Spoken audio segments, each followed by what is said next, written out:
Okay, I wanted to talk about the importance of small talk and why I think it's important. I feel like there's been a huge wave of people, and I know I'm late in this conversation, but I have a very specific point of view I want to discuss that I think lends itself to the reality of the situation very well. Small talk has been seen for a good number of years now as this kind of annoyance, as this lame thing. And the people who, I don't know if they want to seem different, I don't know if they want to seem intelligent, or this is just what they actually just believe because it's what they believe and there's no actual ego reason driving it. They'll go, I'm not really into small talk. If you want to talk to me, yeah, talk about something serious. But I just saw a video that was like, oh, hey, what's your favorite color? And they said that. And they were like, oh, yeah, I'm not really into small talk. And so the person that asked what your favorite color, they then ask, deep down, do you really think you're a good person? Boom, motherfucker. That is the deepest fucking question, or, you know, that's a very deep question. And they take a second, they're shocked, and the person who was asked says blue. That idea that, oh yeah, no, I really want deep conversations always. One, very emotionally taxing, two, unrealistic. Here's why.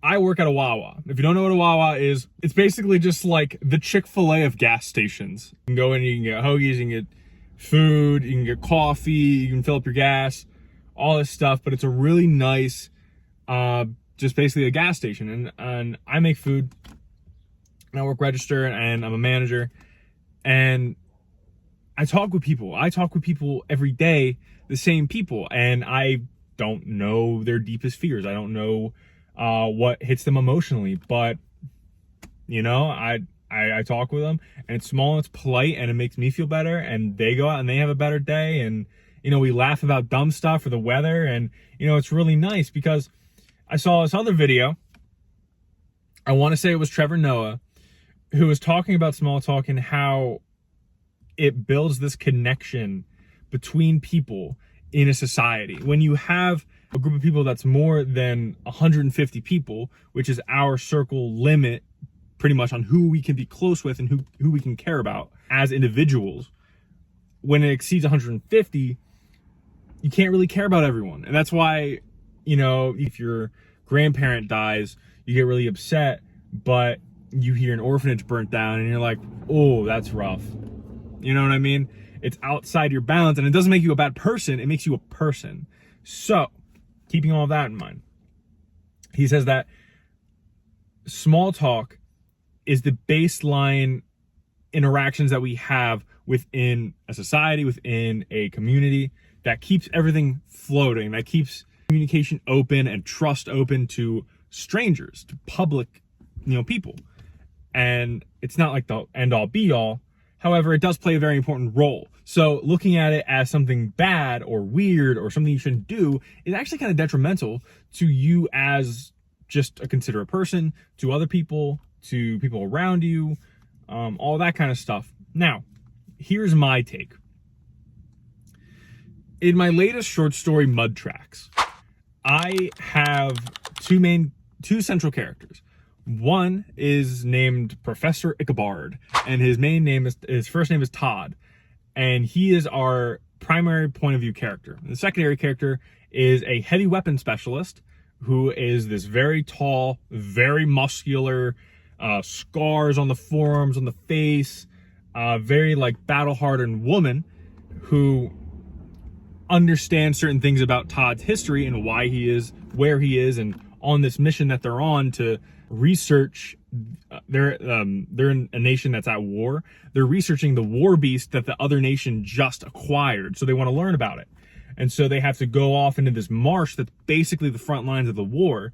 So Professor Ichabod can start up the research because he just got transferred out of his unit, and Heavy's old researcher that she was in charge of protecting died. His name was Teach.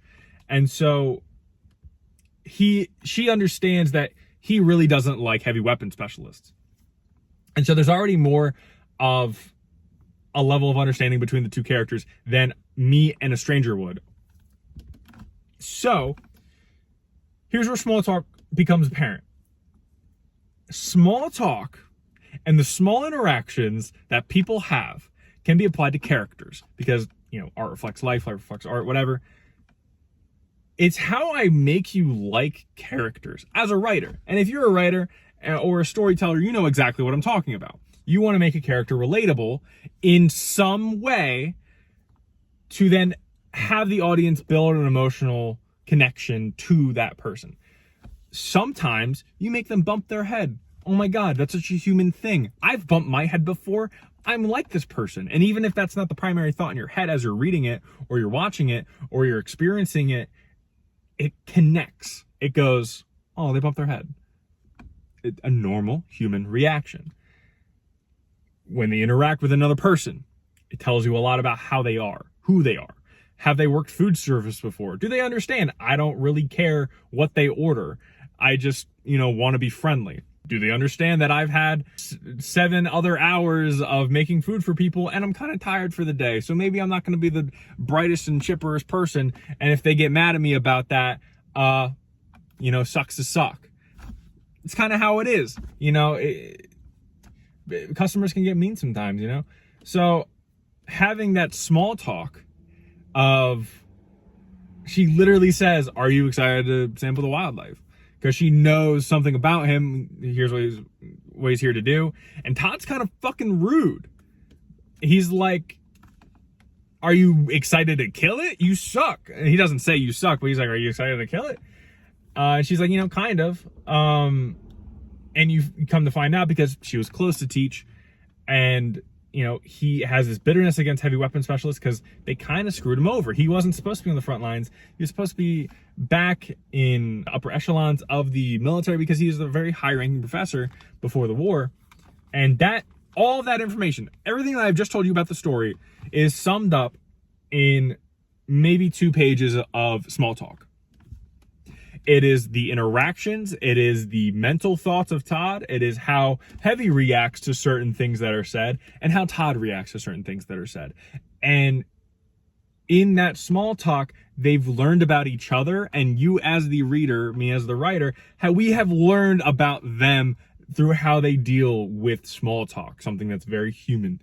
And okay, so how do you deal with trouble? How do you deal with a fight? How do you deal with happiness?